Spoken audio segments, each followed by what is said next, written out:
సంక్షేమ శాఖలో పదోన్నతులకు ఎదురుచూపులు. 5 ఏళ్లుగా డీపీసీ లేదు. ఎస్సీ సంక్షేమ శాఖలో 25 ఏళ్ల క్రితం వసతిగృహ సంక్షేమాధికారిగా పనిచేసిన ఉద్యోగి ఎలాంటి పదోన్నతి లేకుండానే పదవి విరమణ చేయాల్సి వస్తుంది. రాష్ట్ర వ్యాప్తంగా మల్టీ జోన్ 1, 2లో 26 సహాయక సంక్షేమ అధికారి పోస్టులకు సంబంధించి పదోన్నతి ఖాళీలు ఉన్నా కూడా 5 ఏళ్లుగా శాఖాపరమైన పదోన్నతుల కమిటీ నియామకమే జరగలేదు. ఎస్టీ, బీసీ సంక్షేమ శాఖల్లో ఏటా పదోన్నతులు కల్పిస్తున్నా ఎస్సీ సంక్షేమ శాఖలో ఇన్ఛార్జీల పాలన జరుగుతుంది. 2004లో గ్రేడ్ 2 వార్డెన్ పోస్టులో చేరిన ఉద్యోగులకు దాదాపు 15 ఏళ్ల తర్వాత గ్రేడ్ 1 పదోన్నతులు లభించాయి.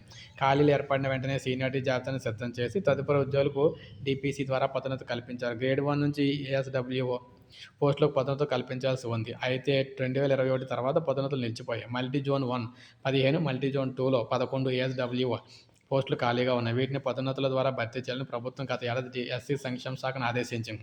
ఈ మేరకు 2025 ఆగస్టు 7న సంక్షేమ శాఖ ప్రాథమిక సీనియారిటీ జాబితాను విడుదల చేసి అభ్యంతరాలు స్వీకరించింది. ఇంతవరకు తుది జాబితాను వెల్లడించలేదు. దాదాపు 60 మంది అర్హులైన గ్రేడ్ 1 వార్డెన్ ఆశావాహులు ఎదురుచూస్తున్నారు. కొందరు ఎలాంటి పదోన్నతులు లేకుండా పదవి విరమణ చేస్తున్నారు. ఈ ఉద్యోగులు తెలిపారు. సంక్షేమ శాఖలో 20 నుంచి 30 ఏళ్ల సర్వీస్ చేసినా పదోన్నతులు రాకపోవడంతో ఇటీవల గ్రూప్ 2 ద్వారా వచ్చిన అధికారులు ముందు జూనియర్లుగా సేవలు అందించాల్సి వస్తుంది. పేర్కొంటున్నారు. ఏది ఏమైనా ఉద్యోగులకు సంబంధించి పదోన్నతులు ఇవ్వాలని కోరుతున్నారు. ఇది అప్డేట్. ఒక లైక్ చేయండి, సబ్స్క్రైబ్ చేసుకోండి. మన ఛానల్